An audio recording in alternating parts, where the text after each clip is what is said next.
Hey, good morning from Central Virginia. This is a glorious day. It's not too hot. It's not too humid yet. This is rare for late July in Central Virginia. But I want to show you what's going on with the various types of melons that I'm growing, how they're doing, and how I'm taking care of them.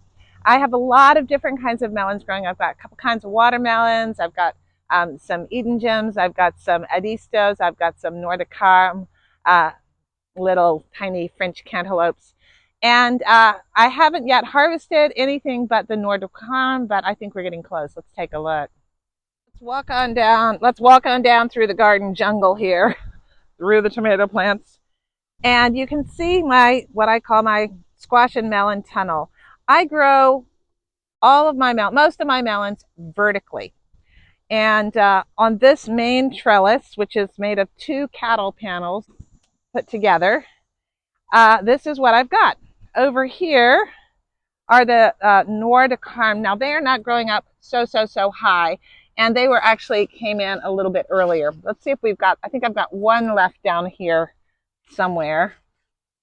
Yeah, here it is. See, it's a little melon. Now this one's a little bit undersized based on the other ones. This stays green like this, and when it's ripe, it starts turning yellow and orange, and so you know when it's ripe. That's got a little ways to go. Other things I've got growing up this trellis are Adisto and some Eden gems. What's the difference? This is an Adisto melon. It's a little cantaloupe.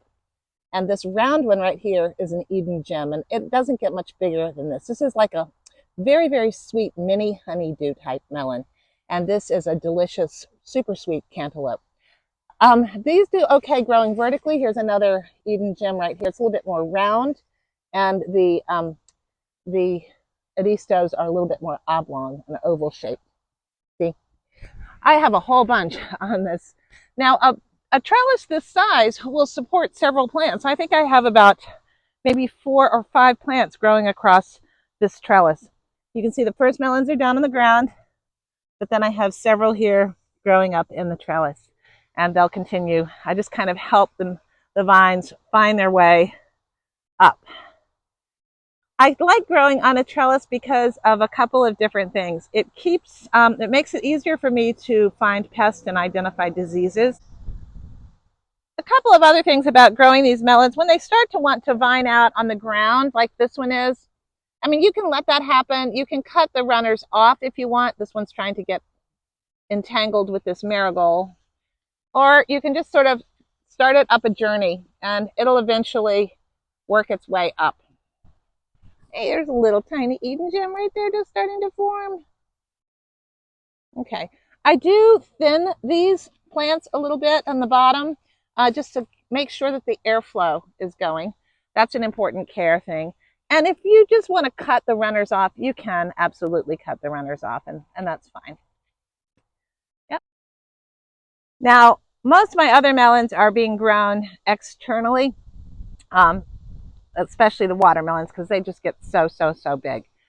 All right, you see a mishmash, and this is the way I tend to grow things, all jumbled together. And that is because I bring a lot of pollinators in. I'm hoping that things like growing hot peppers will keep other critters away from this area. I have my fruit and blueberry bushes out here as well, and pumpkins are starting to spread out. So in the foreground, what you're seeing is a watermelon plant intermingled with an oregano plant.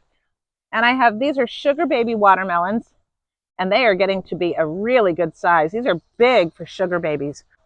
Have I done anything special to them? No.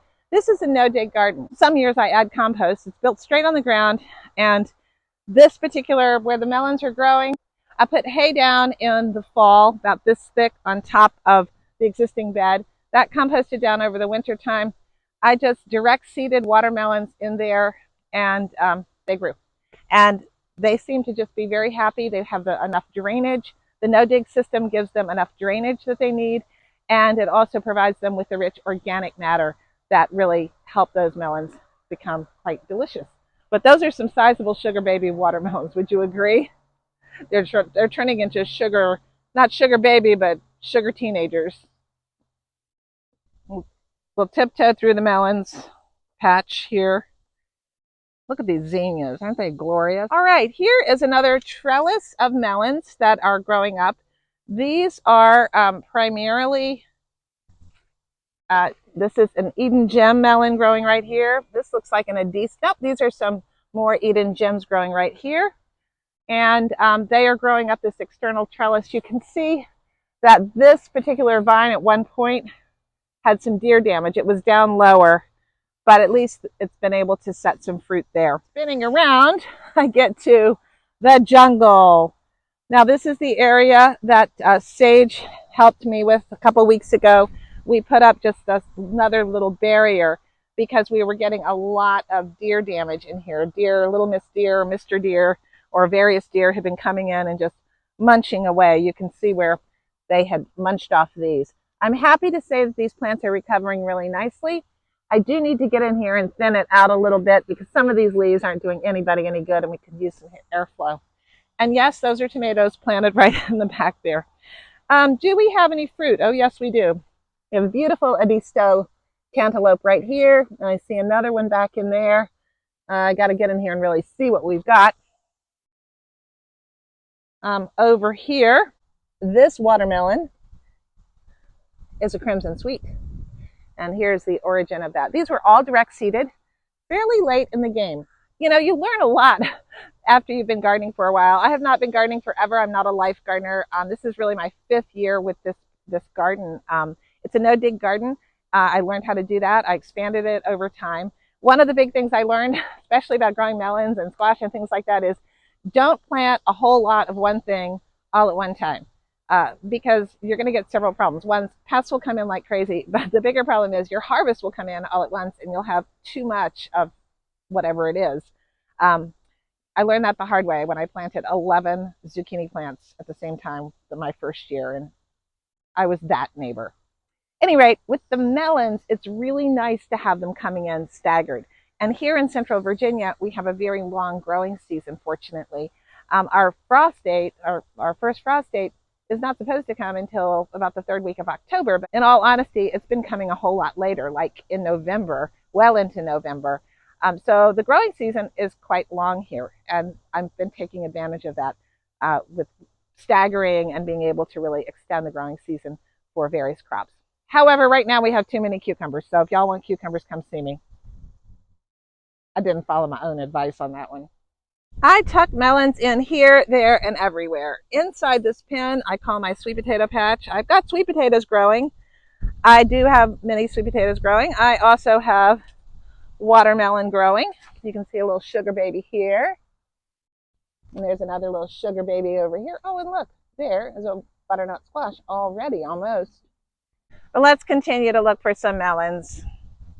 Hey, here you see crimson sweet. This is a crimson sweet. It's growing. I've got another one that's down on the ground over here, right here. And I do believe that this yellow moonbeam, as is this one. And I think that is a crimson sweet, or maybe a yellow moonbeam back there.